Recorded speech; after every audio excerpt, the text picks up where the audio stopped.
Pergunta de número 105.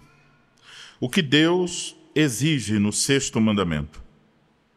Que eu não devo, por mim mesmo, através de outros, desonrar, odiar, injuriar, nem matar o meu próximo por pensamentos, palavras ou gestos, e muito menos por ações. Antes devo fazer morrer todo desejo de vingança. Além disso, não devo me fazer mal, nem me expor levianamente ao perigo. Por isso também o governo empunha a espada para impedir homicídios. Pergunta 106. Mas esse mandamento fala somente de matar? Resposta.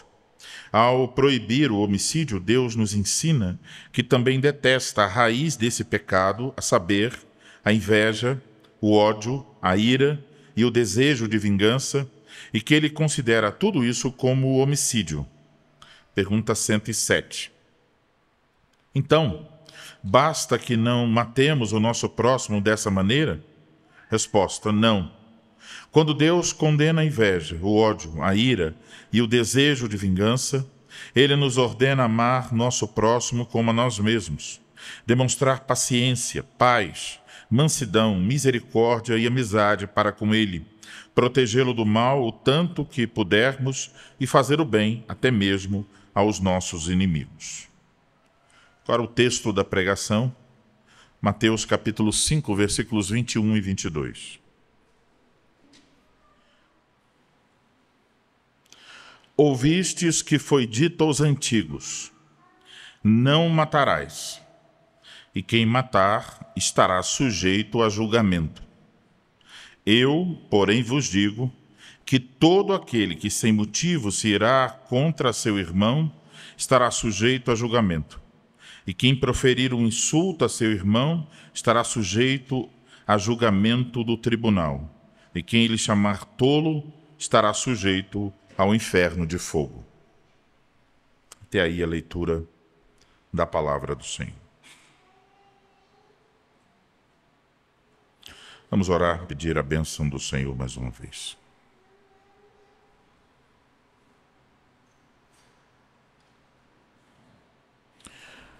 Ó Senhor Deus, Pai bendito, vamos ouvir nesse instante a exposição da Tua palavra. Queremos pedir a Tua graça sobre aquele que fala e sobre aqueles que ouvem, para que todos nós possamos ser tocados pela Tua palavra, que ela produza frutos em nós que sejam, por Jesus Cristo, para a glória do Teu nome. Dai-nos, Senhor, a condição mental para prestarmos atenção e dai-nos a disposição de espírito para nos submetermos à Tua palavra. Nós oramos assim em nome do Senhor Jesus Cristo. Amém. Amados irmãos, em nosso Senhor Jesus Cristo,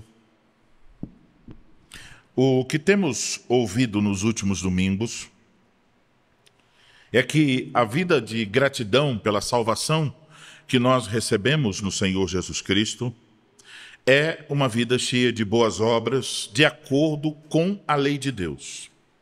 Ela não é uma vida de gratidão conforme as regras que os homens inventam. Ela é uma vida de gratidão conforme as obras, as boas obras que são conforme a lei de Deus e que são feitas na verdadeira fé.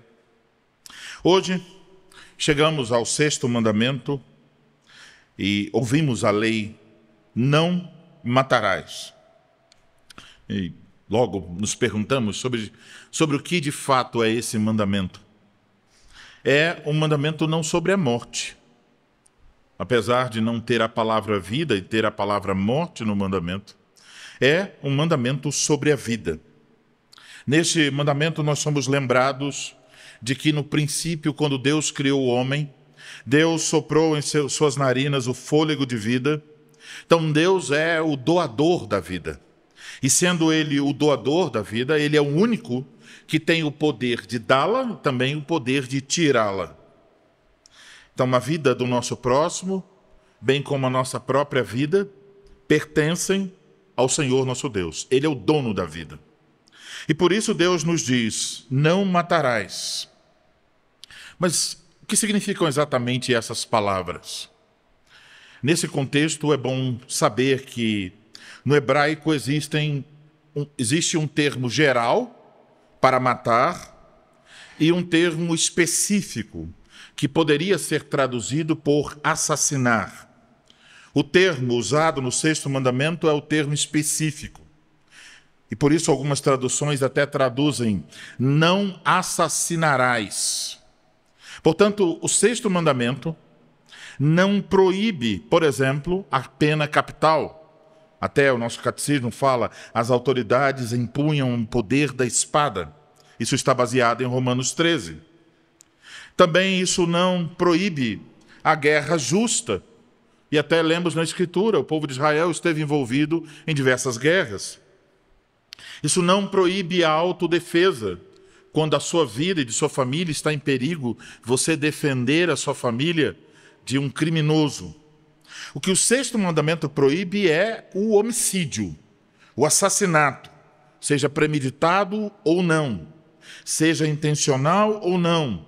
O que se proíbe aqui é a ação de uma pessoa contra outra pessoa, tirando-lhe a vida sem autorização, agindo por interesses próprios, motivado por ódio, inveja e outros pecados.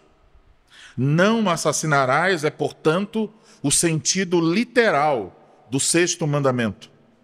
Mas será que isso quer dizer que, então, provavelmente, nenhum de nós aqui jamais violou o sexto mandamento? Não, porque a abrangência do sexto mandamento vai além das questões físicas. Ela toca em questões do coração. E é exatamente isso que o Senhor Jesus Cristo nos ensina no texto de Mateus capítulo 5, versículos 21 e 22. E é por isso, então, que eu vos anuncio a palavra de Deus nesta noite sob o seguinte tema: coração homicida, a raiz do pecado contra o próximo. Coração homicida, a raiz do pecado contra o próximo. Vejam, irmãos, o texto de Mateus 5 faz parte daquilo que nós chamamos de o Sermão do Monte. O ensino de Jesus sobre a vida no seu reino. E uma das coisas que nós aprendemos no Sermão do Monte é que a vida no reino de Cristo é de acordo com a lei de Deus. Depois de falar sobre a necessidade de ser sal e luz, a primeira coisa que Jesus ensina é sobre a lei, como ainda estamos vinculados ao cumprimento da lei. Mateus 5, versículos 17 e 19, Jesus diz claramente: eu não vim revogar, eu vim cumprir. E o menor no meu reino vai cumprir a lei. Mas também devemos notar a advertência de Jesus nesse texto e nos versículos posteriores contra uma atitude legalista dos escribas e fariseus em relação à lei. Você observar o versículo de número 20, perceberá essa atitude.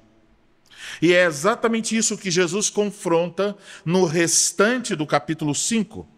Jesus confronta isso por meio de 6 antíteses. Jesus ensina sobre essa justiça que excede a dos escribas e fariseus. E por 6 vezes ele diz: vocês ouviram. Agora está a antítese. Eu, porém, vos digo. Então há algo que eles ouviram, mas há algo que Jesus tem a dizer sobre a lei. E a primeira dessas antíteses se encontra nos versículos 21 e 22. Veja o que Jesus diz no versículo 21. Nós poderíamos ler esse versículo da seguinte forma: ouvistes que foi dito pelos antigos. A ideia é que os antigos aqui não são somente os que ouvem, mas são os que falam. Poderíamos então ler: ouvistes que foi dito pelos antigos. Antigos aqui é uma referência ao ensino dos rabinos, ao ensino que eles vinham fazendo há muito tempo, por muitas gerações. Ou seja, o que Jesus tem a dizer nos versículos seguintes está em contraste não com a lei de Deus, mas com o ensino rabínico.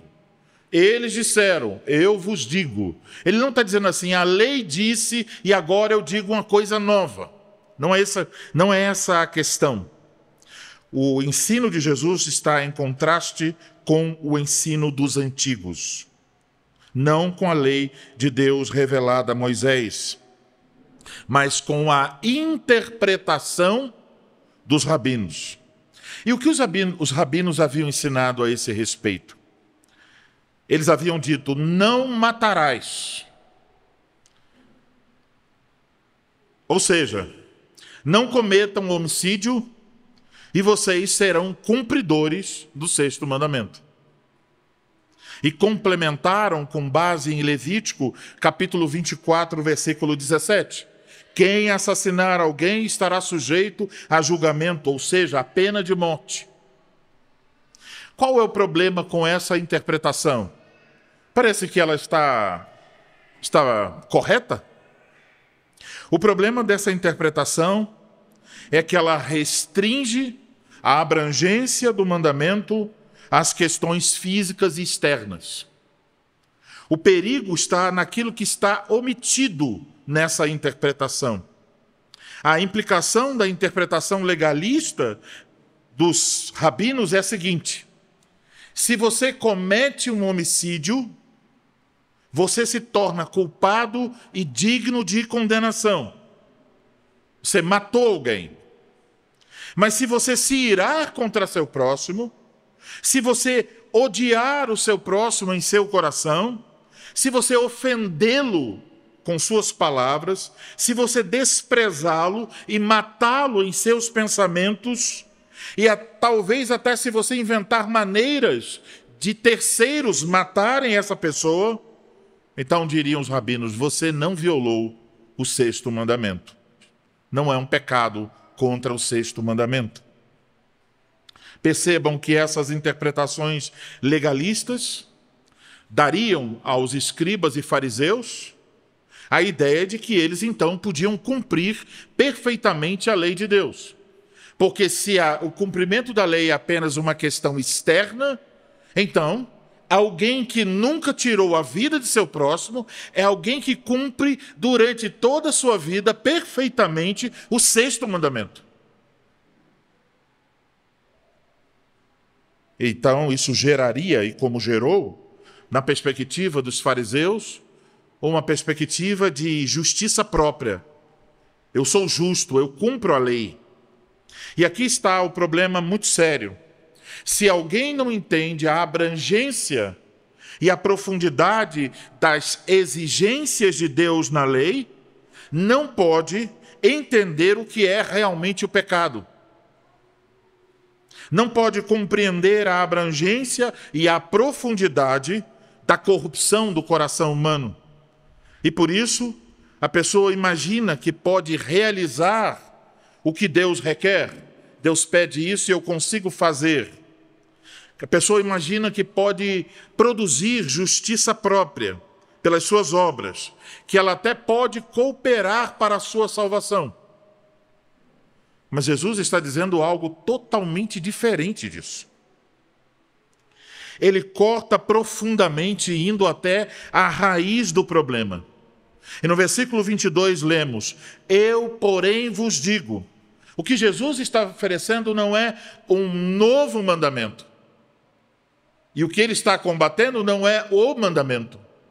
O que ele está combatendo é uma interpretação, e o que ele está oferecendo é outra interpretação. Uma interpretação correta a respeito do mandamento. Eu, porém, vos digo, é uma declaração enfática.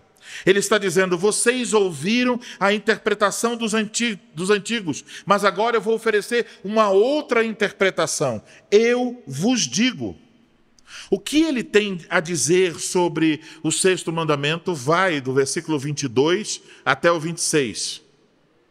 Mas hoje vamos olhar apenas especificamente para o versículo 22, o que Jesus nos ensina aqui. Observe o versículo 22. Veja que nesse versículo tem 3 colocações que descrevem a abrangência do pecado contra o sexto mandamento e mostram a punição equivalente.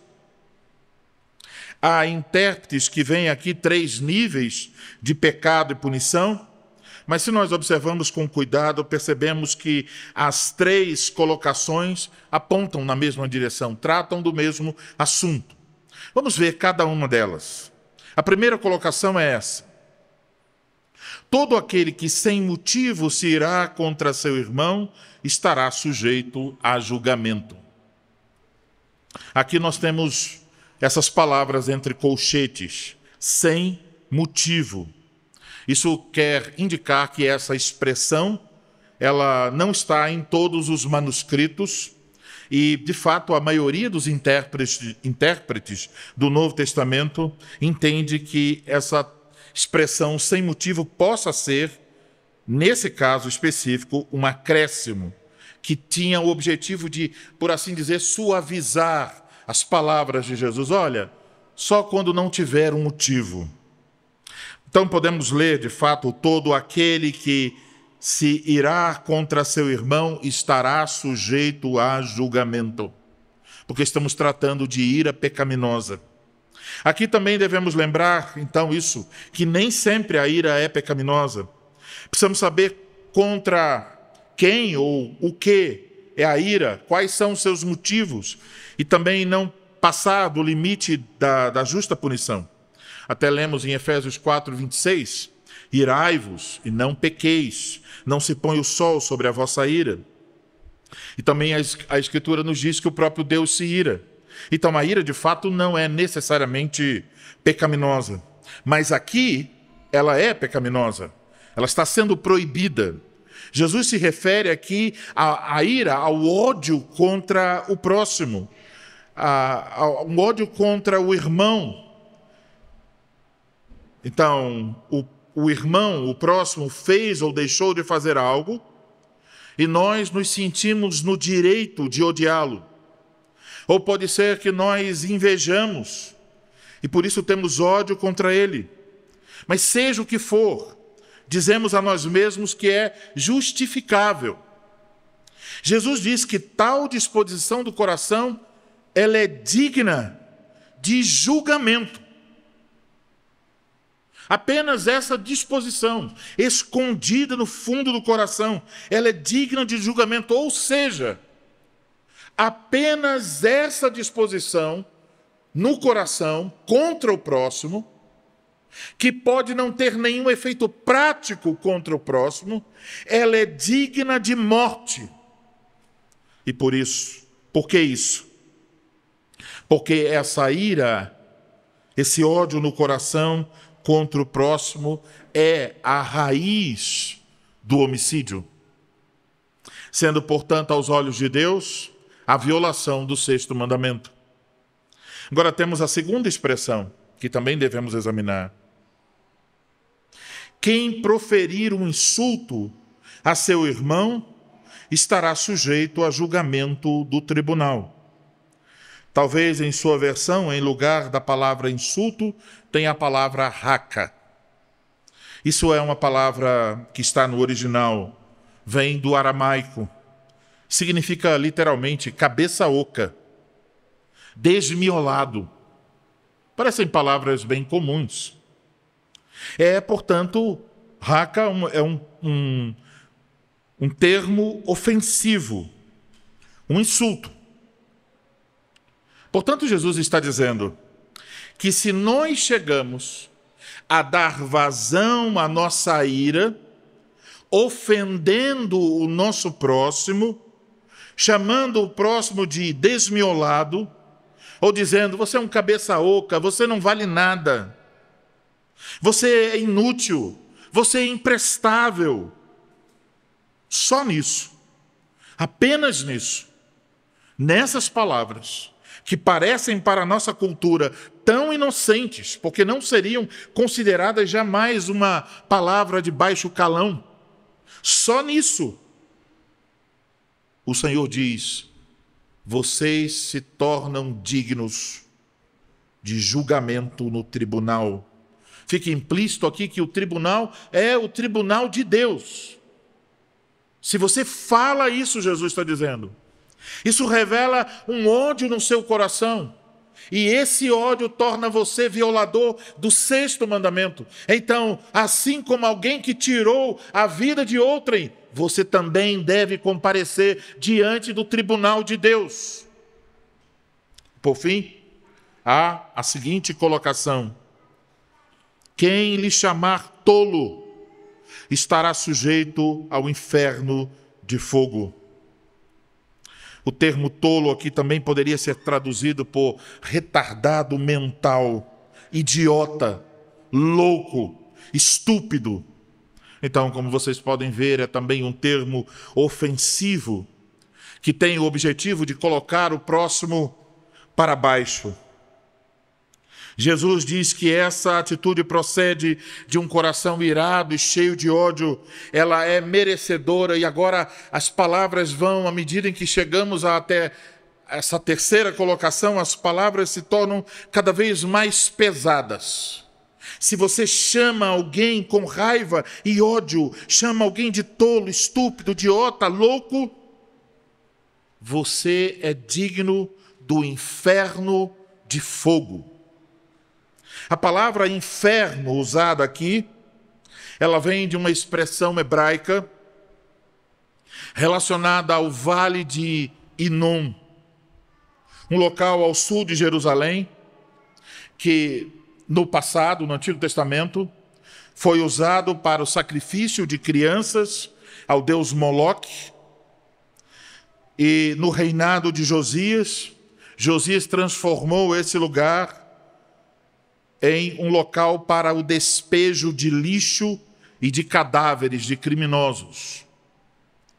Então, se você fosse até o vale de Inom, você veria sempre algum fogo aceso, há sempre lixo sendo queimado. É um lugar, então, onde havia fogo e lixo. O termo aqui, nosso texto é sobre isso. O Geena, o inferno de fogo.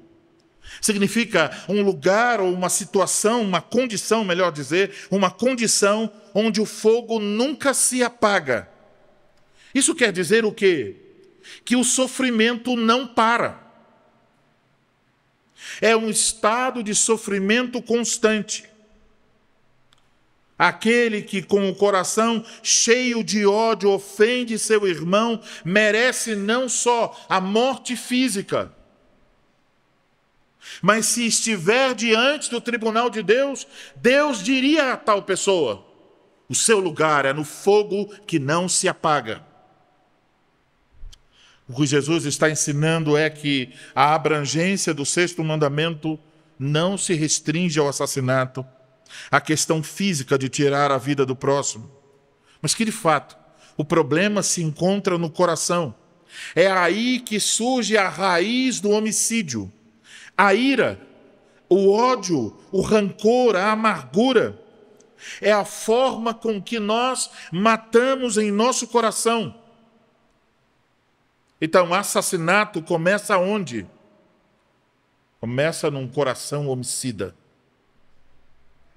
E isso pode vir acompanhado de sinais exteriores, como gritar, bater portas, gesticular, quebrar coisas, agredir, insultar, debochar e desejar o mal a outra pessoa.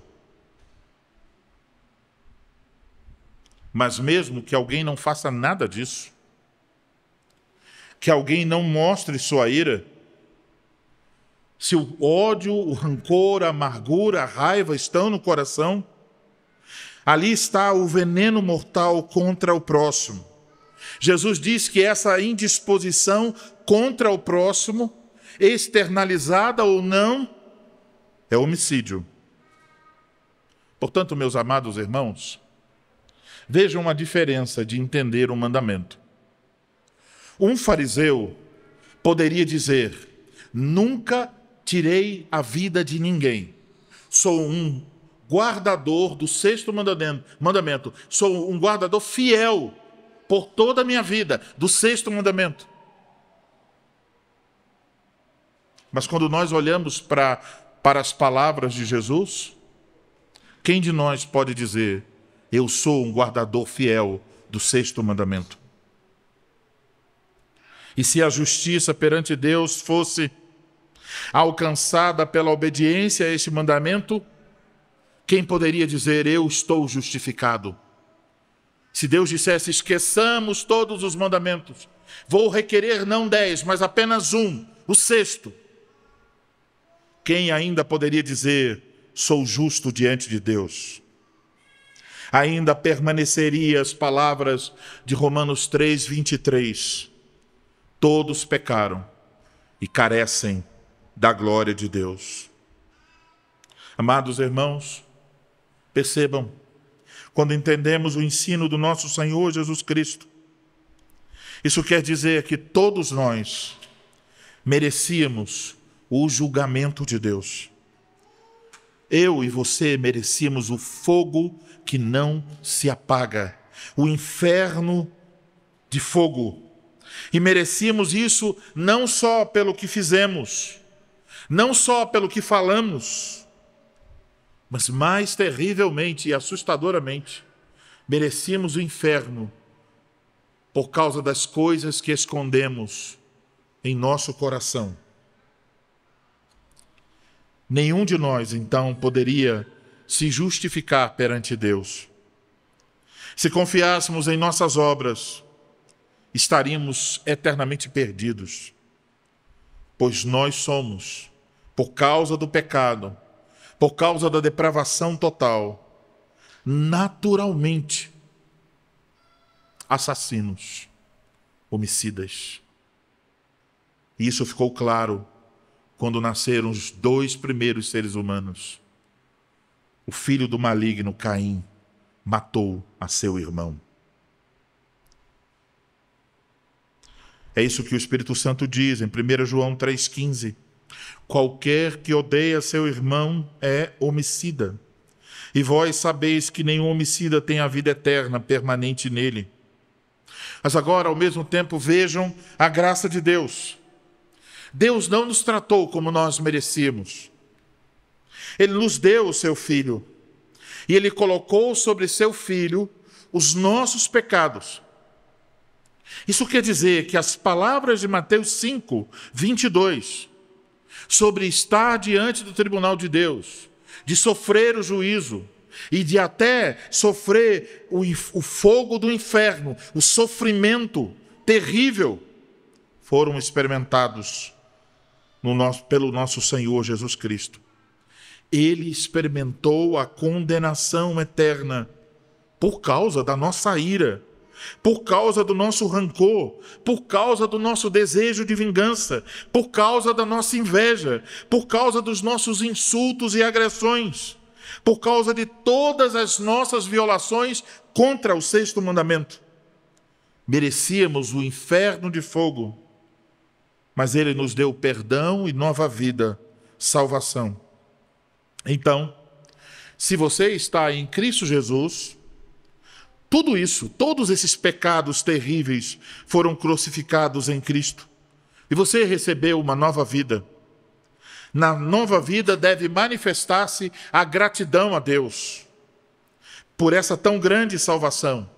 Então, a sua resposta de gratidão por essa salvação é um compromisso profundo e sério de obedecer o sexto mandamento. Isso quer dizer que você terá cuidado não só com as mãos para não fazer mal contra o seu próximo, não só com a língua para não insultar o seu próximo, mas você terá principalmente cuidado com o seu coração, pois dele procedem as saídas da vida. Jesus morreu por seus pecados contra o sexto mandamento. Portanto, você não pode deixar que o seu coração seja um poço de veneno contra o seu próximo.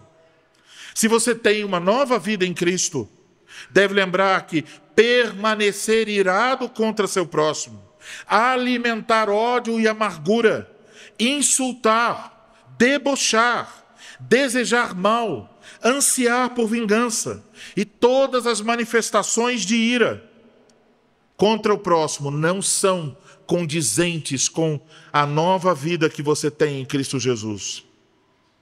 Mas a abrangência do mandamento não para por aqui. Quando Deus condena essas coisas, inveja, ódio, ira, desejo de vingança, Ele está nos ordenando a fazer o contrário disso. O 6º mandamento nos diz que nós devemos amar o nosso próximo como nós amamos a nós mesmos. Isso significa, como ensina o Catecismo no Dia do Senhor 40, pergunta 107, que nós devemos demonstrar paciência, paz, mansidão, misericórdia e amizade para com o próximo, protegendo-o tanto quanto pudermos e procurando fazer o bem até mesmo aos nossos inimigos. Assim podemos perceber, irmãos, que só é possível responder com gratidão e obediência ao 6º mandamento se nós confiarmos em Cristo Jesus, se buscarmos nele a graça para amar nosso próximo e até para amar os nossos inimigos.